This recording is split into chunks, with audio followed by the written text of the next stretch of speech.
Hello and welcome to this lesson on elimination. What we're going to talk about is the waste in the body and how the body removes it, how you can improve elimination, and that by improving your elimination, your overall health will improve.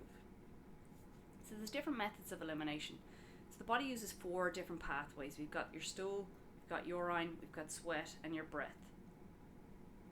If any of these pathways are not open for business, your system will become overworked. And what tends to happen is these toxins, if they're not removed from the body, they get reabsorbed, get sent back to the liver to break down and remove.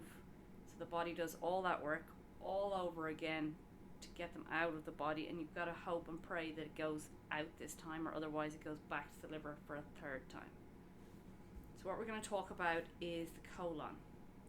So the colon is where the majority of waste is excreted from the body through bowel movements. So what you need to know and be aware of is how many bowel movements you should be having a day, what your bowel movements should look like, and when should your first bowel movement of the day be. So the main function of the colon is to remove waste from your body. But unfortunately, with our current lifestyle, the colon tends to get backed up, and this can lead to disease. So the question then is, how many bowel movements, how many times should your colon be emptying a day? Ideally, this should be 2 to 3 times a day. For a lot of people, they might have 1 bowel movement every day or every other day, and that's their normal, but it's not optimal for your colon. So you should be having at least 1 bowel movement 2 to 3 bowel movements every day. So we're going to talk about transit time, and this is how long it takes for your body to pass food that you've eaten all the way out throughout your digestive system and leave the body. So once it leaves the mouth, into the stomach, small intestine, large intestine, and out of the body, it should take between 12 to 18 hours, roughly. So how can you test your transit time? So if you are to pick a food that your body cannot break down, like corn, sweet corn, your body can't break the fibre of sweet corn down. So when you look into the toilet bowl, you will still see remnants of sweet corn within your bowel movement. You can also use beetroot because it'll dye the stool a pinky purpley colour. Personally, I prefer sweet corn. So if you were to eat sweet corn or beetroot, it should appear in your stool approximately 18 hours later. If it appears less than 12 hours, this can be a sign that your transit time is too fast. And if it appears after 24 hours, this could be a sign that your transit time is too slow.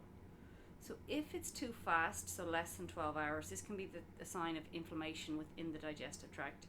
It can lead to malabsorption because it's moving too fast throughout your digestive system. You're not going to absorb what's in the food.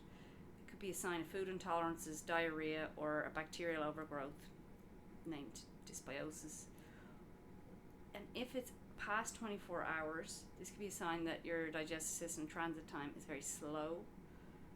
This could be a sign that you've got a low fiber diet, you're dehydrated, or that you're inactive. Your body isn't getting enough movement to push that food throughout your digestive system. And with a longer transit time, it can leave you exposed to developing constipation, diverticulosis, or even colon cancer. This needs to be investigated, and steps need to be taken to increase your transit time to ensure that you're having 2 to 3 bowel movements a day. What can cause sluggish bowels? So a diet that's low in fiber. Fiber feeds your friendly bacteria, and this keeps your gut moving. So you need to ensure you're having good levels of fiber, so between 25 and 40 grams of fiber a day to feed your gut bacteria, so it can help to keep the colon moving. So a diet in processed foods does not feed your friendly gut bacteria. It feeds your unfriendly, and again, this can lead to constipation, sluggish, slow bowels. And if you suffer from stress or anxiety, this can lead to trouble within the digestive system and can slow it down.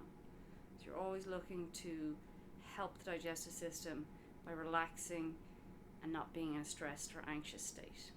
Lack of lubrication can also be a reason for sluggish bowels, and I'm talking about omega-3, essential fatty acids, omega-6. Your body needs these to make everything just move a little bit better. So I'm talking about eating oily fish, flax seeds, chia seeds, anything that contains omega-3, omega-6, these are going to help. Omega-9, olive oil, it's a good source as well. Dehydration, so if your bowel is dehydrated, it's not going to move as quickly as it should. And stomach acid, so if you go back to the lesson on stomach acid, or if you go back into the digestion lesson, you'll learn all about stomach acid and how it helps with your bowel movements. What can cause rapid bowel movements?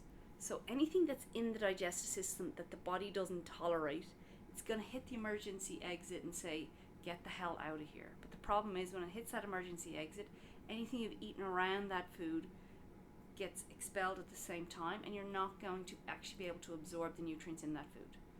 So for me, say I'm intolerant to egg whites. If I eat egg whites, my body's just going to say, get the hell out of here. And if I've eaten a really healthy meal with those egg whites, I've had greens, I've had salad, I've had protein with that, that's going to get expelled at the same time, and I'm not going to be able to absorb it. And this can lead to malabsorption. So stomach acid, if you've got low stomach acid, this could lead to high levels of unfriendly bacteria or parasites within your digestive system. And again, your body's going to go, get the hell out, hit that emergency exit, and everything leaves. Caffeine has the same kind of thing. It stimulates. So your first coffee should be after your first bowel movement. If you're getting up and having coffee and having no bowel movement, then you have a coffee and then 20 minutes later you have a bowel movement.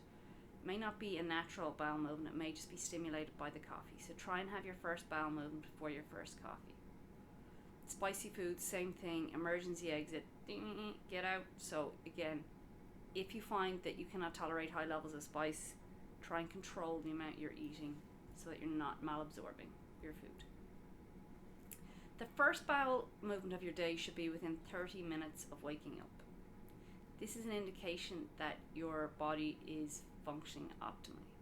If your bowel movement isn't till after lunchtime, indication that your bowels are pretty slow and we need to work on improving that. So how can you help to improve to get your first bowel movement of the day? Lemon and water has a high acid content. This acid works on your digestive system to get things moving. It helps with peristalsis, the movement of the intestines, which helps to push food towards the exit. So lemon juice helps the body produce stomach acid, which stimulates peristalsis, which again will help with increasing the time or decreasing the time of your first bowel movement. To get into a normal bowel movement pattern, it's best to consume lemon water first thing in the morning on an empty stomach. So it's just the juice of one lemon. You can have it in hot water, cold water, down the hatch it goes. Also, waking up at the same time every morning can get you into a routine circadian rhythm. Everything's working if you're getting up at the same time. If you're getting up at 6 a.m. every day and then on the weekends you don't get up till 11 a.m., your body really doesn't know what's going on. So you're trying to keep your first bowel movement the first 30 minutes of the day. It's best to try and keep your sleeping pattern the same. So what does your body need for you to have a healthy bowel movement? So water. You need to make sure that your urine does not look like apple juice. It should look like clear-ish lemonade. It should have a little bit of a color, but ideally it should not look like apple juice. Fiber, you should be consuming 25 to 40 grams of fiber a day to help movement throughout the digestive system.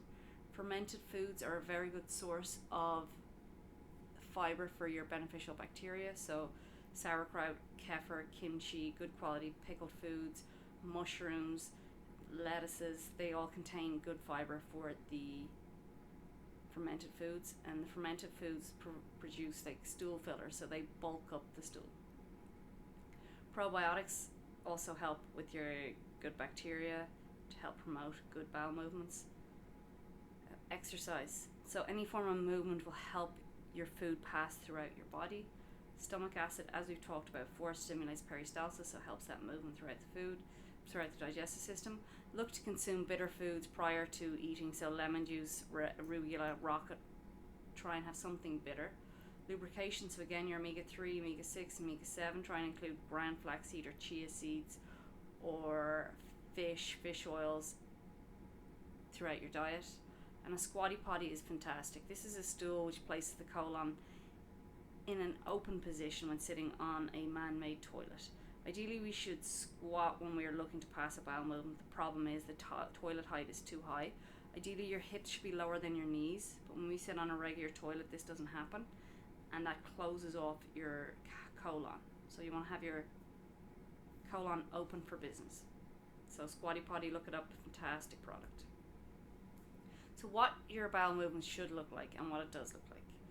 Okay, no one really wants to look at this chart, but here we go. So if you want to Google it, just Google the Bristol stool chart. So your bowel movement should pretty much, from the whole day, it should look from like your wrist to your elbow. It should be that length, and it should pretty much look like a banana. Okay, you know, a little bit lumpier, more like a sausage shape, that's normal as well. Anything that's liquidy is a sign of inflammation. Anything that is like hard or lumpy, that could mean you're very constipated. So ideally you want it the length from your wrist to your elbow throughout the whole day, accumulated throughout the whole day, and it should be the shape of a banana, the size of a banana. So just rabbit droppings are very constipated, soft blobs, lacking in fiber, liquid consistency, sign of inflammation, thin bowel movements, sign of inflammation or imbalanced gut bacteria. So go back to this, have a little look, have a look in the toilet bowl and see what yours looks like. Your body has limited ways of communicating with you, and how your body behaves gives you clues on how it's functioning. So we always want to see, these are clues to how your digestive system is functioning.